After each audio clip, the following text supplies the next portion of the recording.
are on Facebook. Yay! Yay, good for I, us. either Facebook and Zoom are getting better at this, or I am.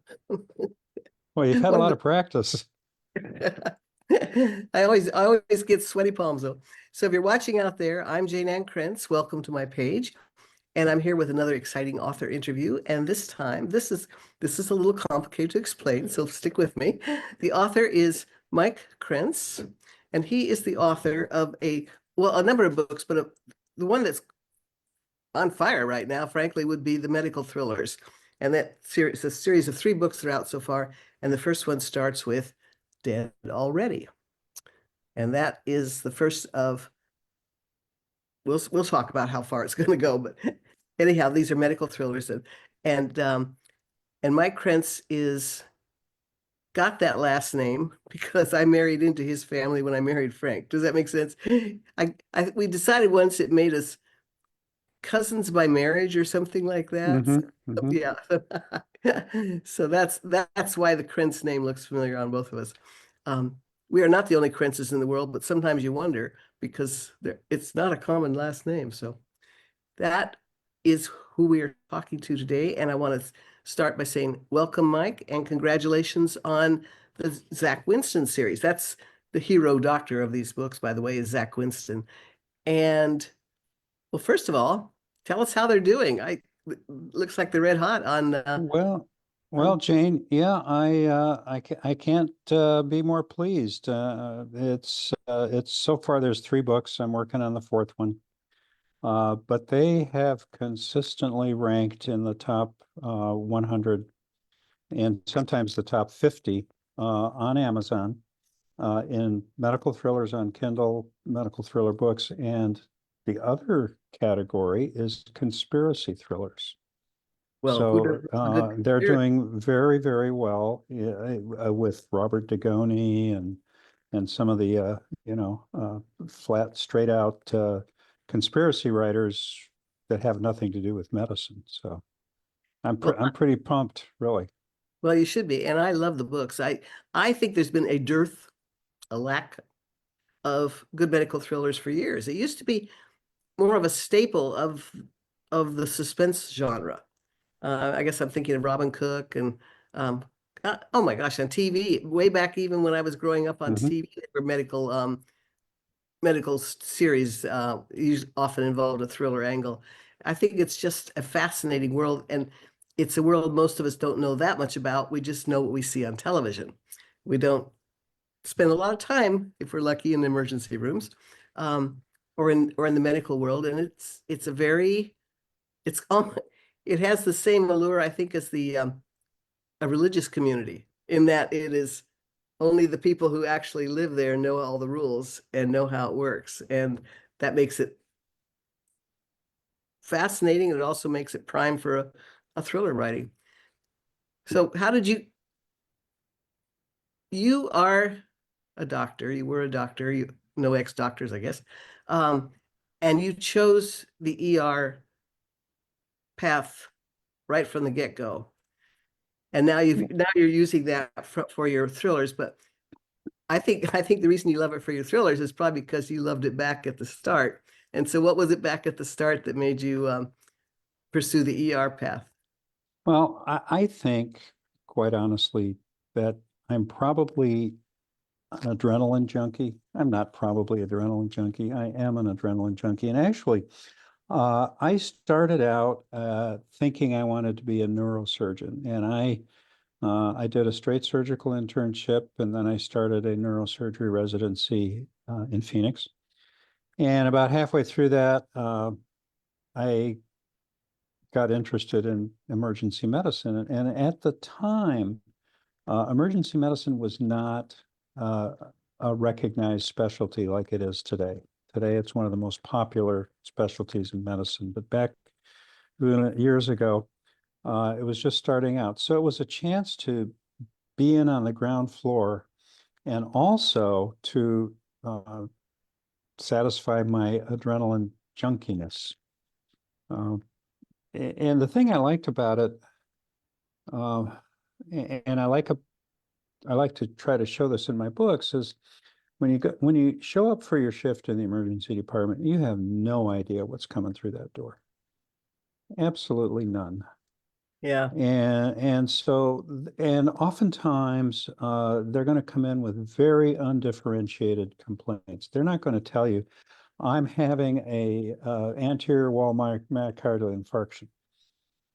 They may be complaining of abdominal pain or something like that. And so it's your job to sort of figure out what's going on.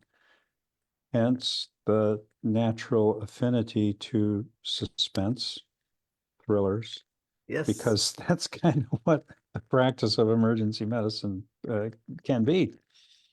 So Yes. it just seems kind of natural now in retrospect. In retrospect, well, that's what I was thinking, is that that's why you chose that world, because you could have chosen other areas of medicine, but the emergency room works perfectly because if it sets up that small community of people who know each other, and you don't know who you can trust when things go wrong, if something did go wrong. And there's that sense that the mystery is going to be solved within that world. It's not the international thriller thing so much. Even if you bring in an international bad guy, he's going to be operating in that small world. And I think readers of suspense like that claustrophobic feeling that the answer is here.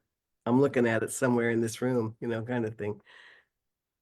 The emergency department is such a unique environment, and I was particularly sensitive to what my colleagues, since I had long since retired, but what my colleagues went through during the COVID pandemic. It's a different environment. It's as you said, it can be claustrophobic, it's self-contained, but within that contained space environment, life, death, human misery, tragedy, and triumph. I mean, the feeling that you get when you actually, quotes, save a life. Yeah. And I once had a colleague who said, doctors don't save lives, we prolong lives, which is probably a better way of saying it. But if somebody came in looking like they were on the brink of death, and you brought them back to where they could go back to their families and back to their lives, I mean, what a rush. For an adrenaline junkie, it's Yeah. great. It's the Doesn't ultimate. happen every day, but often enough to keep me interested. It works for suspense too, I think, because it happens quickly, unless you're the one out in the Yeah. waiting room. Well, sometimes the If you're one not, out in the waiting room yeah, is where the thrill is really going to happen, because God love the nurses and personnel who triage folks coming in with undifferentiated complaints to the emergency department, and having to decide with a minimum amount of information whether this is serious, not serious, yeah, bad, not bad, and people have unfortunately been known to crash in the waiting room because they were mistriaged, not because of incompetence, but the yeah. clues just weren't all there. I like a mystery. Lack of information, yeah. Yeah, But behind the scenes, things do happen quickly, because right. they don't want you sitting around in a bed if you don't need it. Well, So things happen. there's a lot of issues around right now, and I would recommend, if anybody really wants to pick up, and there's a new series out. I think I can't remember which streaming. It's on Max, I think. It's called The Pit, Pitt.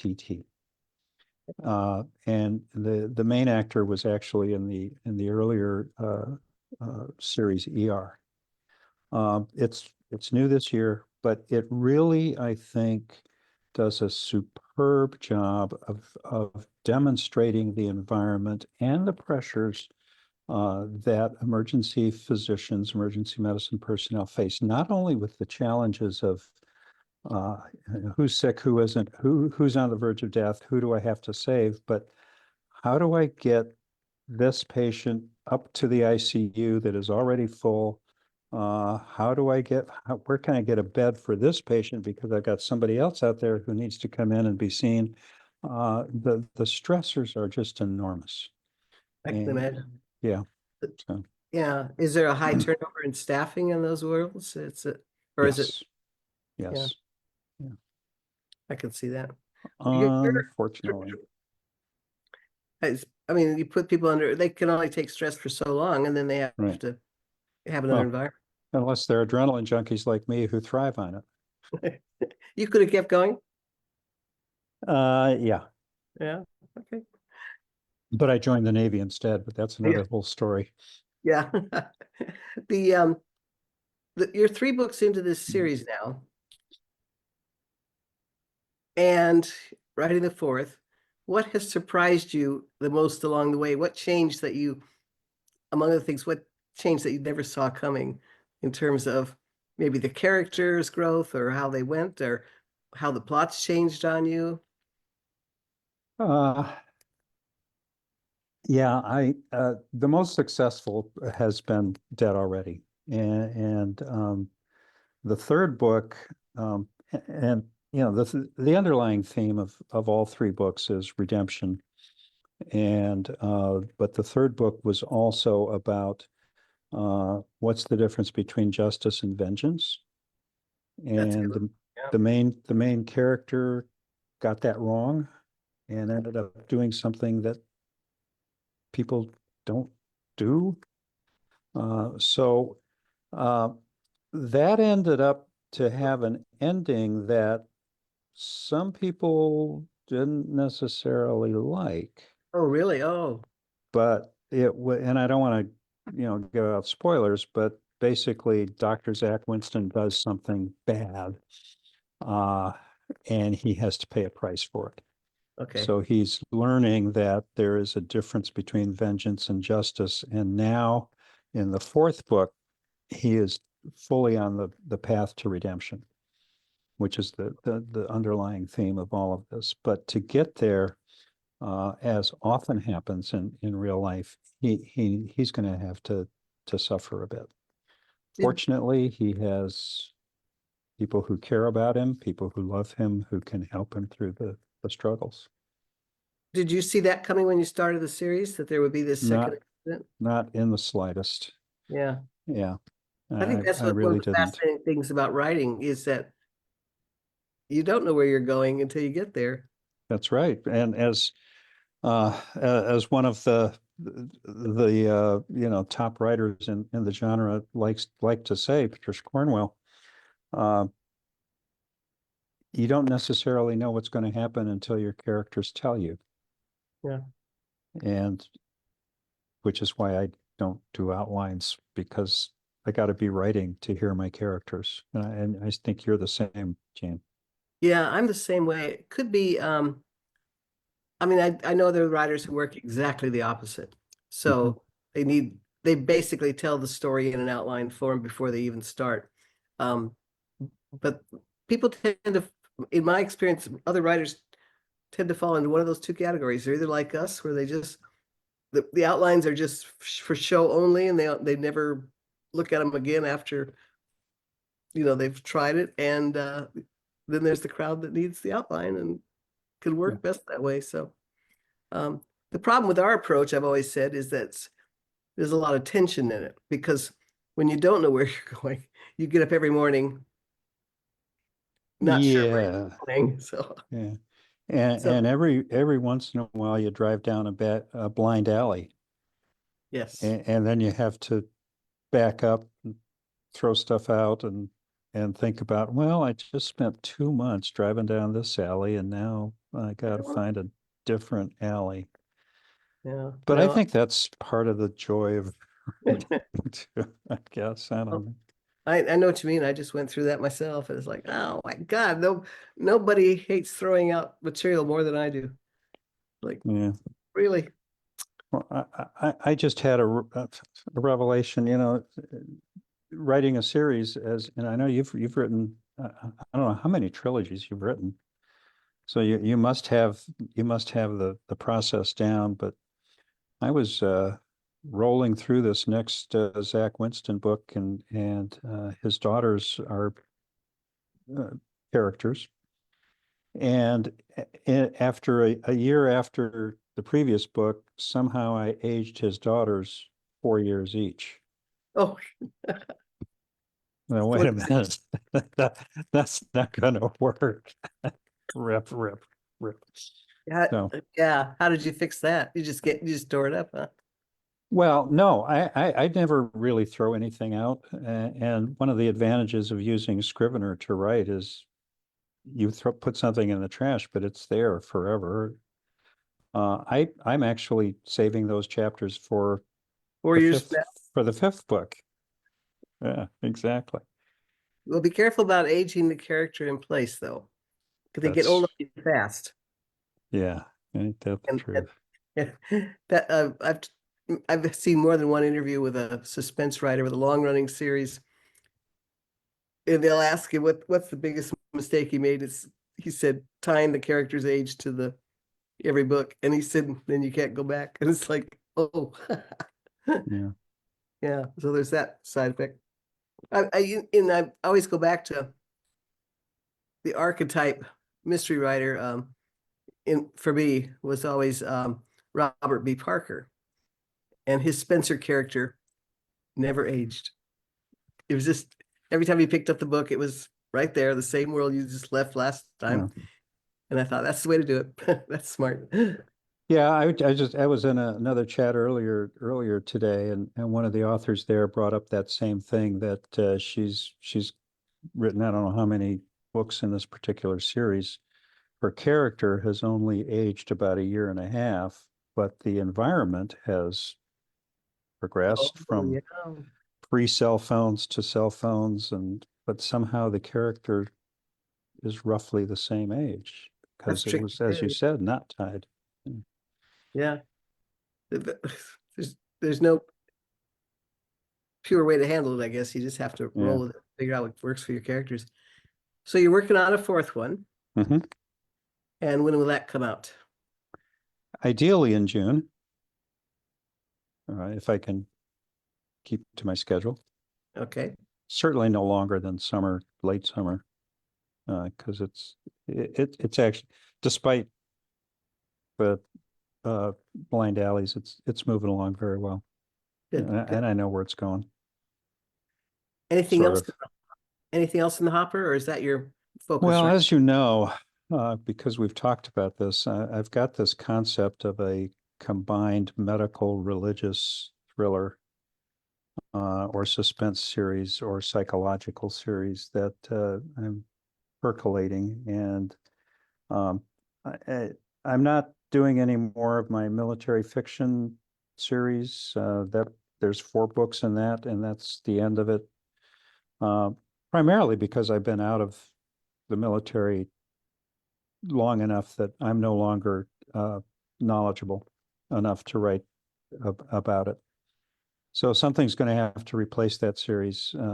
I'll keep writing the medical series till it bombs, but I need something else to work on too. So I'm thinking psycho-religious medical thriller type something Yeah. or other. Well, and you just happen to have a foot in both worlds. I do. I once upon a time thought I wanted to be a priest, so I spent some time in the seminary. Yeah. Yeah, I think that's just nothing is wasted. that's true. That's true. Ooh.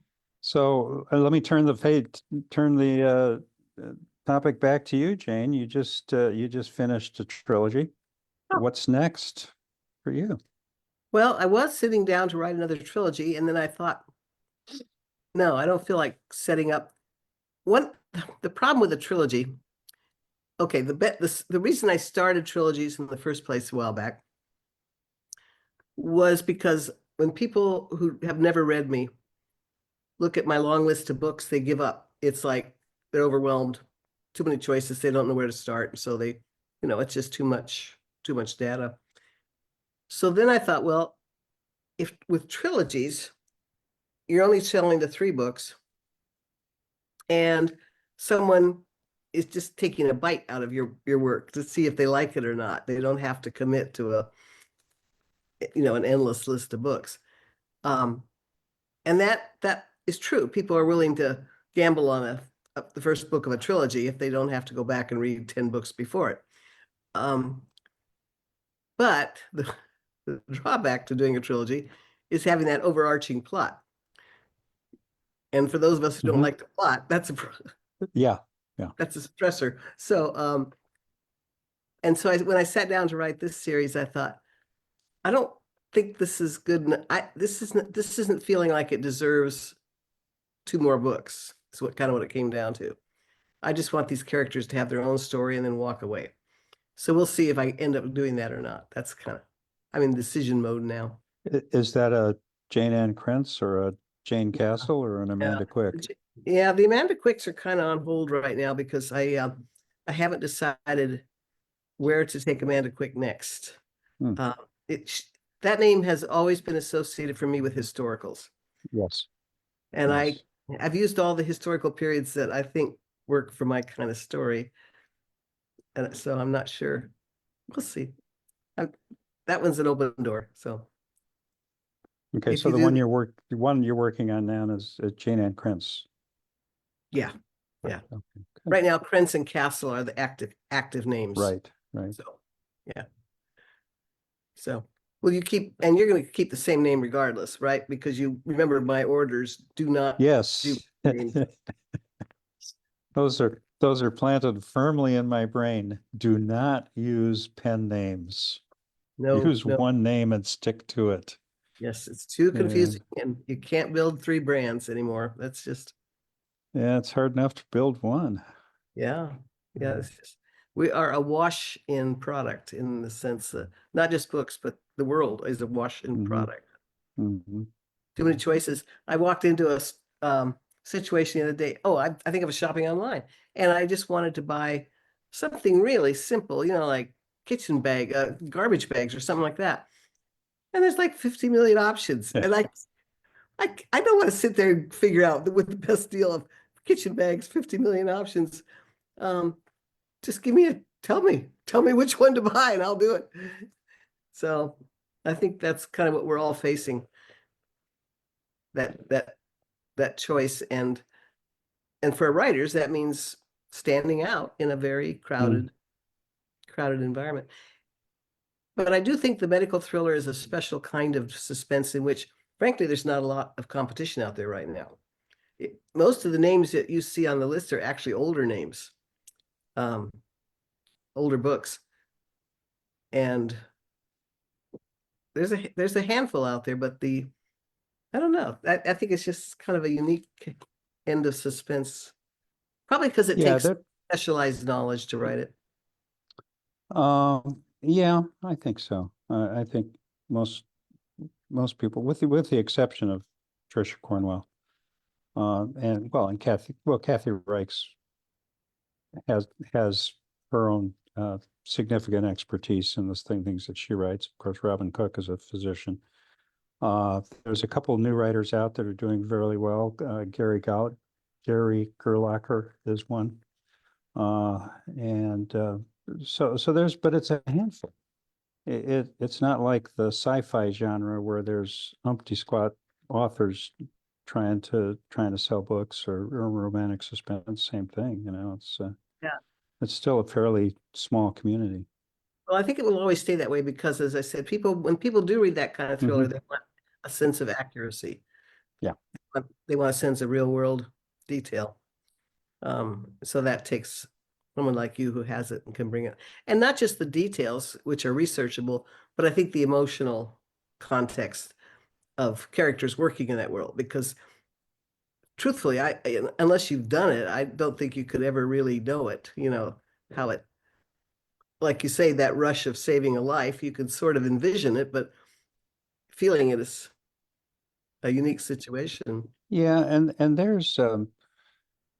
um there's the other aspect of how do you transition from that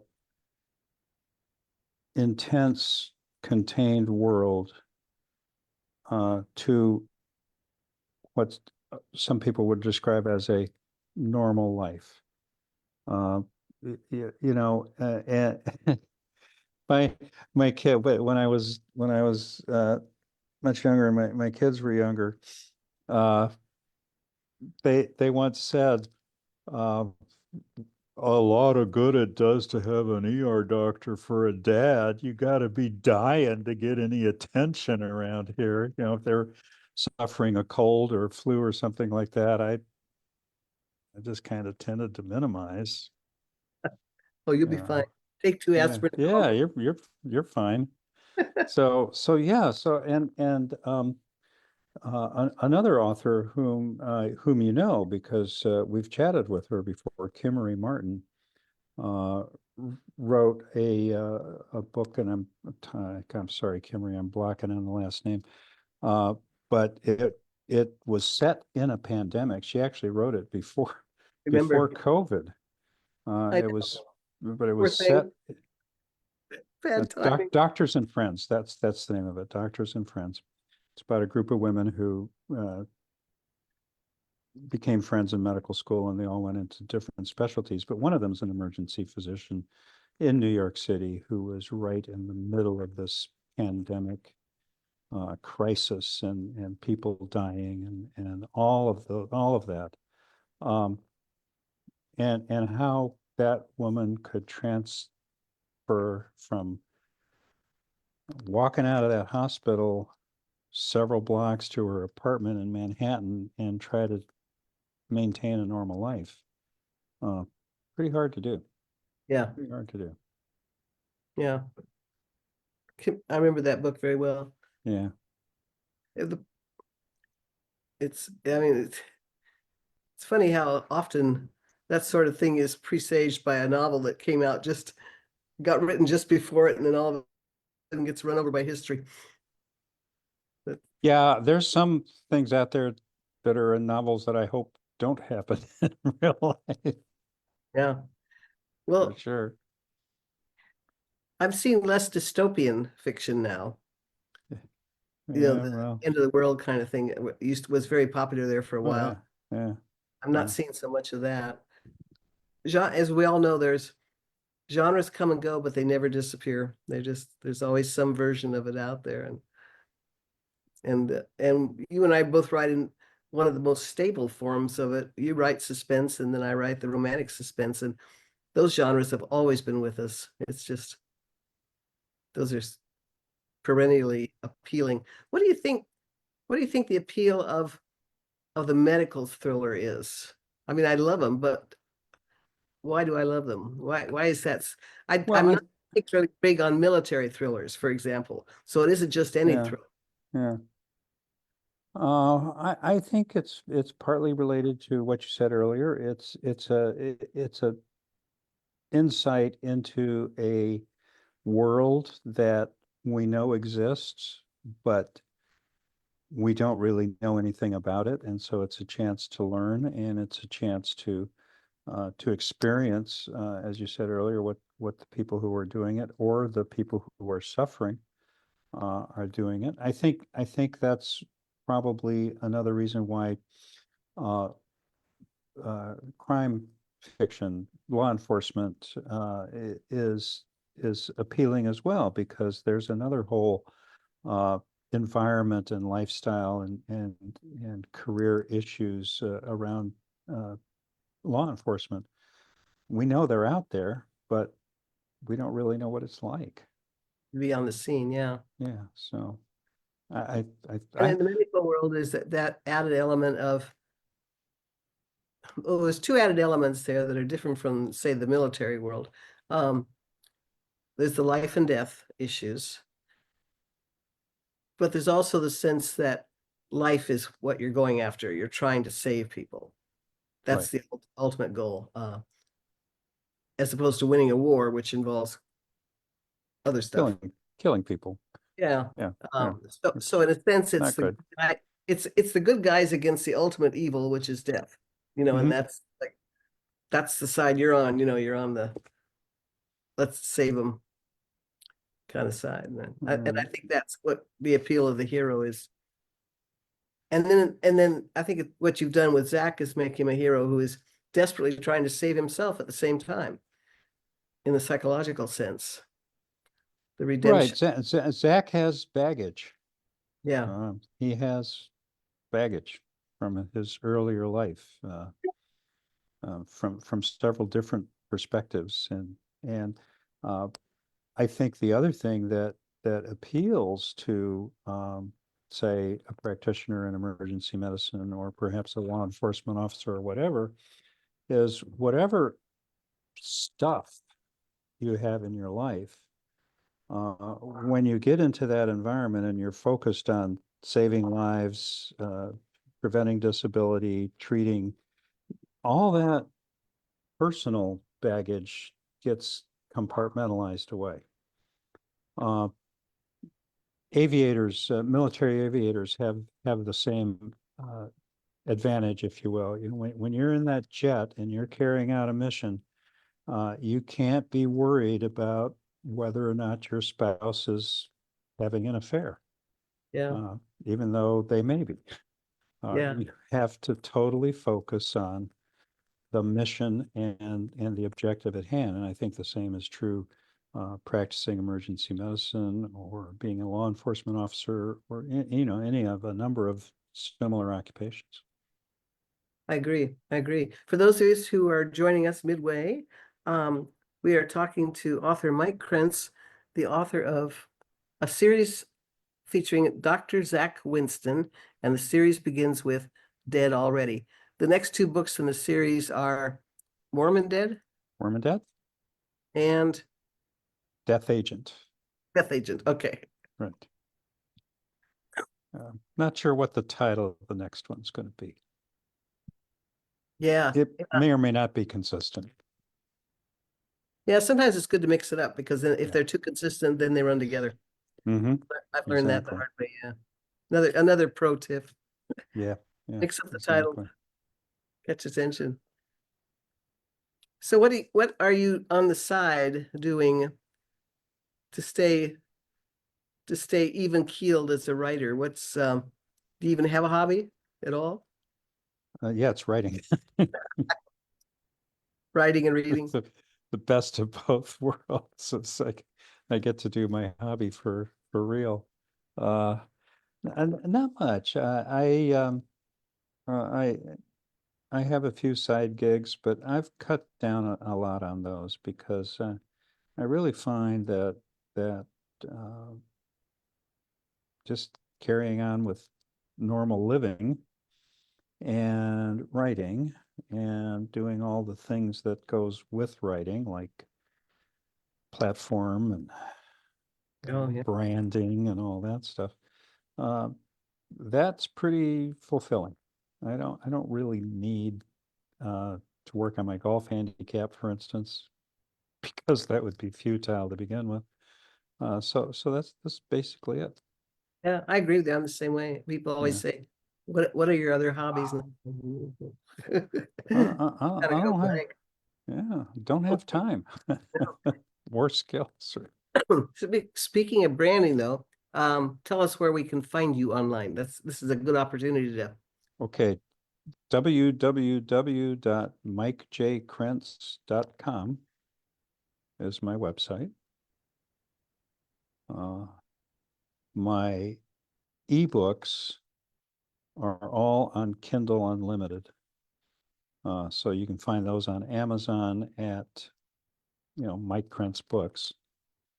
The print books are available on Amazon, and they're also available through bookstores because they're with Ingram, which is a major distributor of print books. So most any bookstore can order any of my books okay. if people prefer print. So basically your website and your Facebook page. Oh yeah, I forgot about the Facebook page. And are you still on Instagram? And I'm in Instagram, and I recently joined Blue Sky. I'm not sure if I've figured that one out yet. And I am on TikTok, but I don't do much on TikTok only because I don't have the skill set. There's Neither do I. no politics involved whatsoever. It's just I don't have the skill set. No. Same here. I couldn't keep up with it. I actually Yeah, took a class, and yeah. halfway through the class, I said, first class I've ever failed. I'm dropping out. Yeah, Yeah. I think it yeah, reaches a different generation of readers too. yeah. Um, not so much in our group. So who are you reading these days? If you're reading outside your own. I am reading two books right now. The first one is I love Michael Connelly's Ballard and Bosch series. It's actually the main character is a woman named Renee Ballard, LAPD officer who uh, oh became the target of sexist decision making and ended up getting put on the night shift and turned out to be it was a great opportunity for her because she can have her day life as a surfer and solve crimes at night.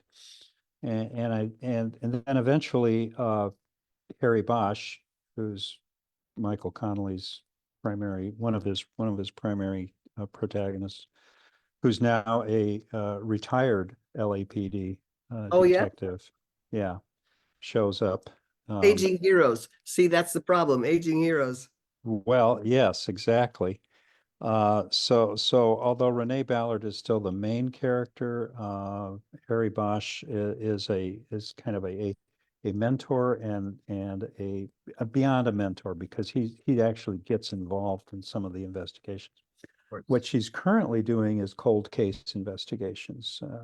She's actually been put in a box where she's in charge of the cold case unit, and Harry helps her. And uh, his daughter, Maddie Bosch, who is a LAPD officer, uh, is also working there part-time. So now it's not just Ballard and Bosch, it's Ballard and Bosch and Bosch.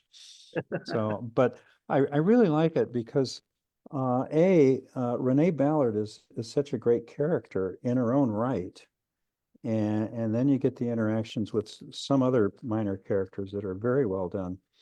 But then you got the continuity with Bosch Senior and Bosch Junior. So I really enjoy that series. That always I'm mostly doing the audiobook. that gives you the option of I mean that does bring up one of the options authors take, which is the spin-off series Mhm. where your main character has drop-in visits kind of thing, and but it keeps the sense of the same world going. Yeah, exactly. And David Baldacci has done the same thing. He also has a series with a female protagonist. It, I find that his female character is a little more masculine, and I don't mean that in terms of uh, gender. I'm talking in terms of psychology, uh, and than say Renee Ballard, who I think is very well portrayed by Michael Connelly. Interesting. Yeah. I'm reading a book, a historical suspensey sort of novel, which might be of interest to you. It's called The Resurrectionist Mhm. by A. Ray Dunlap. And this is about a young idealistic doctor or want to be doctor Ooh. in 1828. And he goes off, he packs his bags and he takes his family money and he heads off for Scotland because that's where the real doctor stuff is being taught. And that's because they got the bodies up there Uh-huh. for dissection. Yeah. And so it's this very charming story about a young man heading off to be the ideal, he's going to save people. And and then the money runs out. And so he finds himself forced to participate in the resurrectionist business, which is basically stealing bodies Ooh. from graveyards. It's called snatching. And that's where the bodies came from. I mean, there's a lot of people in medical Right. school, and there weren't a lot of people volunteering to be dissected after death. All So right. um, I think legally you could get them only from the gallows, and there were certain categories you could use, but um, in Scotland, the business was booming. And the reason I thought it was interesting is because of the way she describes how medical science was being discovered, how things were happening at this very formative time in Scotland with with figuring out what was going on with the human body. And it's really got some fascinating details, including a lot of practical information on how to snatch a body should you Ooh, ever need to do so. And it's an art. It's yeah, because you can't yeah. leave any sign that you were there. Uh-huh. Oh, that could be grist for a medical thriller too, Yes. actually. Well, and because our hero, of course, is a legitimate body snatcher, only stealing actual bodies that are already buried. But as you can imagine, in the real world, this did give rise to a certain criminal element who's decided to cut out the middleman Mm-hmm. by offing their own bodies. And there's a pair of body snatchers in here who I think the name may ring a bell. Birkenhair. Is Does that not. right? Okay.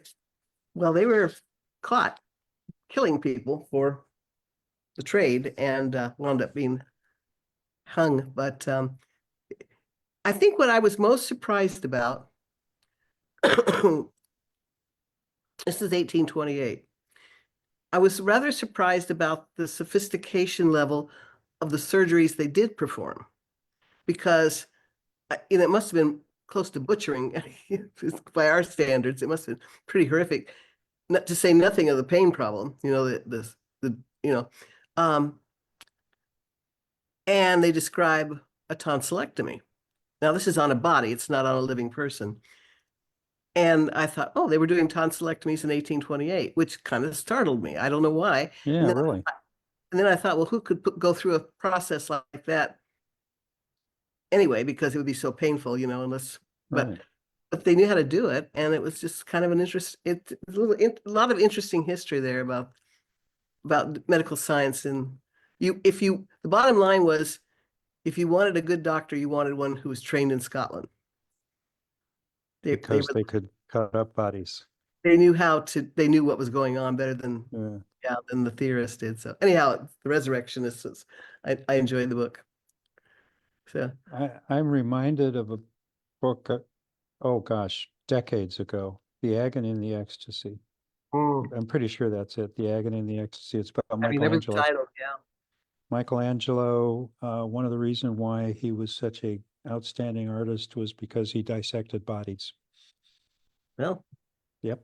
knew what he was doing. He became an expert in anatomy, and that's how he became such a great Fascinating. artist. Yeah. Yeah. Yeah. Well, it was a wild west out there for a while, that's for sure. Yeah. So moving right along, can you talk briefly about your process? Has it changed since you started? Yeah. Yeah. I'm experimenting Huh. with something, and it's it's not necessarily working out, but I'll tell you about it, and that is artificial intelligence. Ah, So you can go to an AI platform, pick whichever one, say Chat GPT, and say, give me an outline for a 300-page novel, medical thriller featuring da da da da da da da da da da. And it'll, and the outline that it spits out is you're not going to use it. It's just not it's just not usable okay. because it's not what you would write. Yeah. That's the deal. It's not what you would write. Now you can go back and say, well, give me another one and change da da da da da, or add this feature or that feature, and it gives you another outline that you're not going to use. But where there is some benefit is it sparks Ah, the mind. So, ooh, it'll give you an idea, and you go, well, that might be worth developing. Let me think about that. oh, that's interesting. So Yeah. then you end up, the AI, is not writing your outline, you're doing your own. But what it's done is it's tossed ideas in out for you to germinate on and consider. So at the end of the day, I don't know if it's worth the effort or the risk, because we all know there are risks. So my verdict is still out on it, but yeah, my process has changed. Interesting experience. Yeah. Experimenting with that. Yeah. Well, I think most authors are terrified of AI, so if you can find a way to co-opt it, that would be ideal. Well, with reason to be concerned about it, because I mean, they're AI can crank out a novel, 300-word novel in less time than you and I can do it. Is it going to be any good? I don't know. Yeah. Probably not, but Yeah. Hmm. Scary. Right fast. Exactly. Yeah, We can still publish. right. We still got a So, mark. so there are pros and cons. So I'm just kind of testing the waters at this point. Okay, well yeah, keep me posted because that's kind of Yeah. interesting. See where it's Yeah. going. I've seen people use it for cover art. Mhm. Um and someone I know was trying to do a cover for a book that involves a plane crashing onto an ice field. And so he said no matter how many times he asked AI to give him another ice field, it kept throwing up the same ice field. Yeah. It didn't have it. You want ice field? Here's my ice field. You know, you have to use this ice field. But in the end, it actually came out pretty decently. But that was with art. Mhm. So I don't know. I don't know. Well, I have some author friends who've tried that and have generally been disappointed with the Yeah. product. And it kind of gets back to a theory that I've held for years, which is why robots will never practice medicine, or why robots will never write novels, is because it's the human judgment. And and that's not to say that it's very sophisticated. The whole AI thing is very, very sophisticated, can mimic a lot of that, but it's not a substitute for what comes out of the subconscious when you're trying to figure out what's the next move my main character is going to do. And somewhere inside that subconscious, the main character says this. Yeah. And I don't think there's an AI engine in the world that can recreate that. I hope I'm not wrong. Oh, yeah, I'm with you. Oh, well, this has been a great chat. I'm so glad we got a Yeah. chance Oh, again. yeah. Once again, for those of you watching, I am talking to Mike Krentz, the author of a medical thriller series featuring Dr. Zack Winston. And the first book in the series is Dead Already. And if you like that one, there's 2 more available and a 4th coming. This is really terrific medical suspense written by a man who knows his stuff, Mike Krentz, who was an ER doctor. So you get the real deal. Thank you so much, Mike, and all the best with the writing. And Thanks, Jayne. we'll do this again sometime. Oh, looking forward to it. It's always a pleasure, and congratulations to you on another successful trilogy, and Thank you. looking forward to whatever comes next from the brain of Jayne. The brain of Jayne. Yeah, there you go. Okay. Good to see you, Mike. Thanks so much. Thank you, Jayne. Take care.